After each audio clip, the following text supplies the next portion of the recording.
지금까지 살면서 저는 우리 성도님들로부터 참 많은 은혜를 받아왔습니다. 그 중에는 이런 은혜도 있었습니다. 아주 좋은 집을 거의 무상으로 몇 달 동안 사용하게 된 그런 은혜를 2번 누리게 되었었습니다. 그 중에 한 가지를 소개하겠습니다. 제가 인도 선교를 마치고 한국에 귀국했을 때 일입니다. 제가 사역할 교회에서는 아쉽게도 미처 사택을 준비해 놓지 못하고 있었습니다. 그래서 저희 식구는 상당히 난처한 상황이었습니다. 당장 어디 가서 잘 곳이 없었습니다. 한 3개월 동안 그렇게 거할 곳이 없었습니다. 그런데 바로 그때에 한 권사님께서 마침 저희 집에 쓰지 않는 저희 집이 있습니다. 안 쓰는 집이 있습니다 하면서 3층짜리 그림 같은 집을 흔쾌히 내주셨습니다. 그래서 한 3, 4개월 정도 썼었는데 사용료는 단 한 푼도 내지 않았었습니다. 가스비, 전기비도 받지 않으셨습니다. 저희가 내겠다고 몇 번을 말씀을 드렸는데 절대로 받을 수 없습니다 하면서 고집을 부리셨습니다. 정말로 사랑이 많았던 권사님이셨습니다. 그저 단칸방이라도 있으면 좋겠다 싶던 그때에 그런 멋진 집에서 살면서 저희 식구는 참 행복해했습니다. 당시 초등학생과 유치원생이었던 저희 아이들은 계단을 그냥 계속 오르락내리락 하면서 매일 신나했었습니다. 10년이 지난 지금까지도 저희는 이런 권사님 부부의 따뜻한 환대를 마음 깊이 간직하고 있습니다. 잊을 수가 없습니다.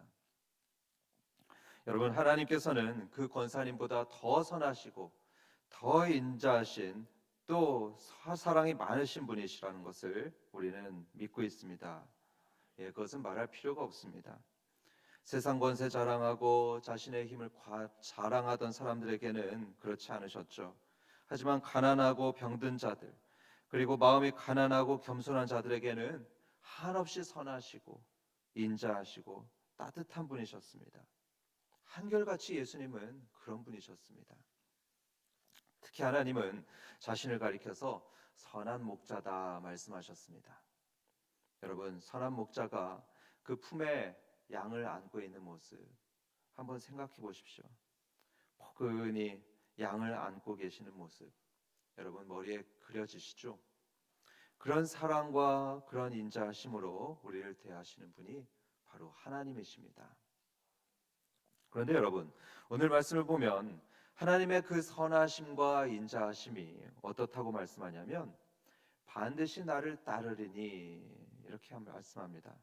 그 끝이 없는 하나님의 사랑과 인자하심이 반드시 나를 따르리니 라고 다윗은 노래하고 있습니다. 다윗에게만 그러신 것이 아니겠죠. 어제나 오늘이나 영원토록 동일하신 하나님께서는 우리에게도 동일하십니다. 우리 모두에게도 주님의 선하심과 인자하심이 반드시 따른다는 것을 믿으시기 바랍니다. 여기서 꼭 소개해드리고 싶은 중요한 내용이 있습니다. 이 구절에는 따르리니라는 단어가 나오는데요. 여러분, 이 말은 문자 그대로 무언가를 졸졸 따라가는 그 정도의 가벼운 의미가 아닙니다. 마치 강아지가 주인을 졸졸 따라가는 것처럼 하나님의 선하심과 인자하심이 우리를 따라올 거다, 이 정도의 의미가 아닙니다. 히브리어 원어를 살펴보면 이 단어는 추격한다에 가깝습니다. 제법 강렬한 뉘앙스 아니겠습니까? 다른 말로 하면 뭔가를 악착같이 쫓아간다, 이런 의미를 갖고 있습니다. 관련해서 여러분들이 좋아할 만한 저희 연애담을 하나 말씀드리겠습니다. 저는 아내를 만나기 전까지 제대로 된 연애를 한 번도 해본 적이 없었습니다. 소개팅을 16번이나 했었는데 다 실패했습니다. 대부분은 2번도 못 만났었고요. 길어야 한 달을 넘기지 못했었습니다. 우리 청년들은 소망을 가지시고 계속 노력하시기 바랍니다. 그때 저는 이런 생각을 했습니다. 나는 평생 장가도 못 가보는 거 아닐까? 천국 가기 전에는 장가는 꼭 가고 싶은데 그러던 중에 17번째 소개팅을 했는데 그때 지금의 아내를 만났습니다.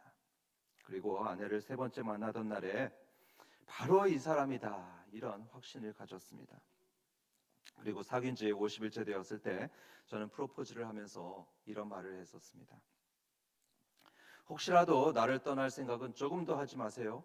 나는 지구 끝까지라도 쫓아갈 겁니다. 몇 달 뒤에 어떤 사람이 아내에게 이런 이상한 조언을 했습니다. 저와 헤어지라는 것입니다. 그 이유가 아내의 가정 형편이나 또 환경을 볼 때 헤어지는 것이 좋겠다 이런 것이었습니다. 저는 그 말을 듣고서 화가 이만큼 났습니다. 이만큼 화가 나서 바로 그 사람에게 전화를 걸어서 따졌습니다. 당신이 누군데 우리에게 헤어지라고 합니까? 실제로는 더 강하게 말했습니다. 아마 그 사람이 제 앞에 있었다면 저는 그 사람 멱살을 잡고서 말했을 겁니다. 그렇게 저는 화가 났었죠. 그 이후로 저는 24년 동안 계속해서 아내를 쫓아다니고 있는 중입니다. 여러분, 오늘 말씀인 이 선하심과 인자하심이 반드시 나를 따르리니 라는 말에서 이 따른다는 의미는 바로 그런 것입니다. 우리를 향하신 하나님의 그 선하심, 그 인자하심이 우리를 그렇게 추격하며 그렇게 쫓아온다는 것입니다. 우리가 어디를 가든지 우주 끝까지라도 주님의 선하심과 인자하심이 반드시 따라옵니다. 이런 주님의 사랑에 대해서 로마서 8장 38절의 말씀을 함께 보겠습니다. 로마서 8장 38절 내가 확신하노니 사망이나 생명이나 천사들이나 권세들이나 현재일이나 장래일이나 능력이나 높음이나 깊음이나 다른 어떤 피조물이라도 우리를 우리 주 그리스도 예수 안에 있는 하나님의 사랑에서 끊을 수 없느니라.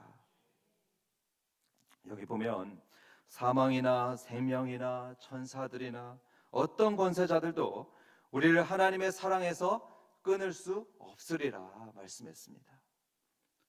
천사들도 하나님과 우리의 관계를 끊을 수 없다고 말씀했습니다. 그러니까 여러분, 혹시 어떤 천사가 하나님, 저 김 집사는 안 되겠는데요? 그냥 떼어버리시죠. 만약에 그런다면 하나님께서는 단호히 말씀하실 겁니다. 야, 너 무슨 말이냐? 김 집사는 내 아들 예수의 피값으로 산 내 백성이고 내 자녀다. 네가 누군데 내 귀한 자녀를 버리라고 하느냐? 분명히 이렇게 말씀하실 겁니다. 이런 하나님의 사랑은 사망조차도 끊을 수 없다고 했습니다. 그러니까 우리 육신이 죽더라도 하나님의 사랑은 우리의 죽은 육체까지 끝까지 쫓아오십니다. 끝까지 추격하십니다. 그러니까 어떻게 하시죠? 마지막 날에 우리의 죽은 육신을 부활시킨다고 하셨습니다. 그리고 본문을 보면 또 어떤 단어가 있냐 하면 내 평생에라고 했습니다. 그러니까 하나님의 선하심과 인자하심은 우리의 평생을 쫓아오십니다. 여러분, 저는 제 아내한테 지구 끝까지 쫓아가겠다고 말했었는데요. 사실 말만 그렇게 했지 실제로 그렇게 멀리 쫓아가 본 적은 아직까지 없었습니다. 다행이죠. 그런데 하나님께서는 어떠시냐면 정말로 그렇게 하셨습니다. 정말로 그렇게 하셨죠. 그렇게 하나님이 사람을 쫓아가시던 모습이 성경에 여러 번 기록되어 있는 것을 보게 됩니다. 한번 말씀드리겠는데요. 첫 번째로는 첫사람 아담부터 하나님은 그렇게 하셨습니다. 하나님께서는 아담이 죄를 짓고 나무 뒤에 이렇게 숨어 있을 때 그를 찾아오셨습니다. 아담아, 네가 어디 있느냐 부르시면서 이리저리 찾으셨습니다. 모세도 마찬가지였죠. 모세가 애굽에서 몇백 킬로미터 떨어진 광야로 도망쳤을 때 하나님은 그 먼 곳까지 쫓아오셨습니다. 그리고 떨기나무 불꽃 한가운데에서 모세를 만나 주셨습니다. 요나도 그랬습니다. 요나는 하나님의 말씀에 불순종했습니다. 하나님 말씀에 불순종해서 하나님을 피해서 배를 타고 바다까지 나아갔습니다. 멀리 도망쳤습니다. 그런데 하나님은 그 바다 한가운데까지 추격하셔서 요나를 붙잡으셨습니다. 그리고 요나가 바닷속 깊이 물고기 뱃속에 있을 때에 그 깊은 곳까지 찾아가셔서 요나를 위로해 주셨습니다. 베드로의 사례는 더 감동적이죠. 베드로는 주님을 3번이나 부인했습니다. 3번이나 부인하고 배신했습니다. 그래서 스스로 깊이 실망했죠. 낙담해가지고 저 예루살렘을 떠나서 멀리 있는 갈릴리 바다로 다시 고기를 잡으려고 나갔습니다. 도망친 것과 마찬가지입니다. 그런데 부활하신 예수님은요, 그 갈릴리 바다까지 찾아오셨습니다. 오셔서는 베드로에게 밥을 먹이셨습니다. 베드로야, 이리 와라. 밥 먹자. 그러면서 따뜻한 아침 식사를 손수 준비해 주셨습니다. 우리에게도 주님은 동일하게 행하실 것입니다. 비록 우리가 늘 죄짓고 늘 넘어지는 연약한 존재이지만 하나님의 선하심과 인자하심은 우리를 평생 동안 추격하면서 따라오십니다. 우리를 결코 포기하지 않으실 겁니다. 6절 말씀을 보면 반드시라는 말이 나옵니다. 이걸 영어나 또 히브리어 원문을 보면은 이 반드시라는 단어가 제일 앞에 있는 것을 보게 됩니다. 강조하고 있는 거죠. 그러니까 반드시 그의 선하심과 인자하심이 평생 우리를 따를 것이다. 이렇게 하나님은 약속하고 계신 것입니다. 저는 이 말씀이 우리를 향한 주님의 프로포즈로 읽혀집니다. 내가 김집사 너를, 김권사 너를 평생 동안 선함과 인자함으로 대할 거야. 너를 항상 따라다닐 거야. 이렇게 고백하시는 겁니다. 이런 하나님의 사랑 고백을 기쁨과 감사함으로 받아들이시는 새벽 시간이 되시길 주님의 이름으로 축원합니다. 이제 시편 23편 말씀의 절정에 이르렀습니다. 마지막으로 시인은 이런 말을 합니다. 내가 여호와의 집에 영원히 살리로다. 성도 여러분, 우리는 이 말씀이 너무 익숙합니다. 당연히 우리는 하나님의 자녀니까 언젠가는 천국에 살겠지, 이렇게 알고 있고 또 믿고 있습니다. 너무 자주 듣죠? 너무 자주 듣다 보니까 감동이 안 될 수 있습니다. 사실은 제가 바로 그랬었습니다. 크게 감동이 안 됐었습니다. 그런데 이 설교를 준비하면서 저는 아까 말씀드렸던 그 권사님 생각이 났습니다. 권사님의 은혜가 다시 마음에 생각났습니다. 지금도 그 집에서 지냈던 것을 생각하면 참 감동이고 감사하다는 생각이 듭니다. 권사님은 어떻게 그 그림같이 예쁜 집을 3개월이나 빌려줬는지 그런 생각이 듭니다.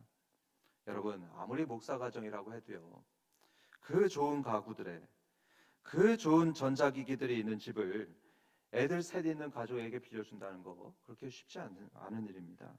사용료도 안 바꾸죠. 그래서 저는 생각날 때마다 감사가 느껴지고 은혜이고 감동입니다. 그런데 여러분, 이 말씀을 한번 보십시오. 여호와의 집에 영원히 살리로다 합니다. 그 여호와 하나님의 선하심과 인자하심이 얼마나 크신지 당신의 집에 우리가 영원히 살게 하실 거라고 말씀하고 있습니다. 얼마나 넉넉한 사랑입니까? 얼마나 따뜻하고 얼마나 푸근한 사랑인지, 늘 제멋대로 살고 하나님의 마음을 슬프게 하는 우리를 하나님의 집에 살게 하실 거라고 말씀하고 있습니다. 본래 우리는 죽음 이후에 갈 곳이 없는 존재들입니다. 죽음 이후에 갈 곳이 없는 존재들이었죠. 정확히 말하면 저주받아서 지옥에 갈 존재들이었습니다. 그런 우리를 예수님의 공로로 용서해 주시고 또 용서하실 뿐만 아니라 놀랍게도 당신의 자녀로 삼아주셨죠. 그리고 세상 어떤 저택보다도 어떤 집보다도 더 아름답고 더 영광스러운 천국의 집으로 우리를 부르십니다. 여러분, 겨우 석 달이 아닙니다. 1년도 2년도 아닙니다. 사용료도 없이 영원히 살리로다 말씀하셨습니다. 영원히 하나님의 집에서 살게 되는 이 놀라운 은혜를 우리는 누리게 될 것입니다. 하나님의 자녀들 인생은요, 이렇게 어마어마한 결말을 가지고 있습니다. 정확히 말하면 열린 결말입니다. 네버 엔딩 스토리죠. 왜냐하면 우리는 행복하게 살다가 죽는 것으로 끝나는 게 아니고요. 많은 동화들이 그렇죠. 그냥 행복하게 살다 죽었다 이렇게 하는데 우린 그게 아니고요. 여호와의 집에 영원히 산다 말씀했습니다. 그러니까 영원히 계속되는 열린 결말입니다. 여러분, 영원이라는 시간 상상이 되십니까? 우리 인생이 만약에 한 방울의 물이라고 한다면 영원은 태평양보다도 더 넓고 더 깊은 시간입니다. 그러니까 우리의 인생은 정말 찰나와 같은 시간인데요. 그런 짧은 인생에서 여러분, 우리는 때로 사망의 음침한 골짜기를 지나갑니다. 또 코파리도 만나고요. 사나운 맹수도 만날 것입니다. 괴로움이 분명히 있습니다. 그러나 동시에 선한 목자이신 하나님께서는 언제나 여러분과 함께 하십니다. 반드시 함께 하시면서 만약에 넘어져 뒤집힐 때면 달려오셔서 소생시키시고요. 기름을 부으셔서 보호하시고 돌보십니다. 지팡이와 막대기로 인도하시고요. 때로 잘못된 길을 갈 때는 징계도 하시면서 저 높은 곳으로 여러분을 인도하실 겁니다. 그렇게 평생 동안을 선하심과 인자하심으로 이끄시다가 결국에 어떻게 하신다고 했죠? 여호와의 집에 영원히 살게 하신다 하셨습니다. 여러분이 오기를 늘 기다리고 계신 예수님께서 저 천국에서 내 집에 잘 왔다, 그동안 참 수고 많았다 하시면서 반갑게 맞이해 주실 것입니다. 그리고 여러분의 눈물을 한 사람 한 사람 닦아 주실 겁니다. 그리고 그때부터 여러분은 하나님의 집에서 살게 될 것입니다. 언제까지요? 영원히, 영원히입니다. 사랑하는 하나님의 자녀 여러분, 이런 하나님의 놀라운 은혜에 진심으로 감사하는 새벽이 되시기를 바랍니다. 이런 은혜를 우리가 잊지 않고 이런 하나님을 우리가 믿고 바라보게 된다면 이 땅에서 겪는 모든 문제와 어려움들, 그 상처와 괴로움은 아무것도 아니게 됩니다. 잠깐인 것입니다. 비록 힘들긴 하지만 지금 우리는 목적 없이 살아가는 존재가 아닙니다. 방향 없이 살아가는 것이 아니라 하나님의 영원한 집으로 향해 가고 있다는 것을 믿으시기 바랍니다. 그렇게 믿음의 발걸음을 끝까지 걸으셔서 마지막 날에 하나님의 집에서 영원히 기쁨과 평안을 누리시는 복된 자녀들 되시기를 주님의 이름으로 축원합니다.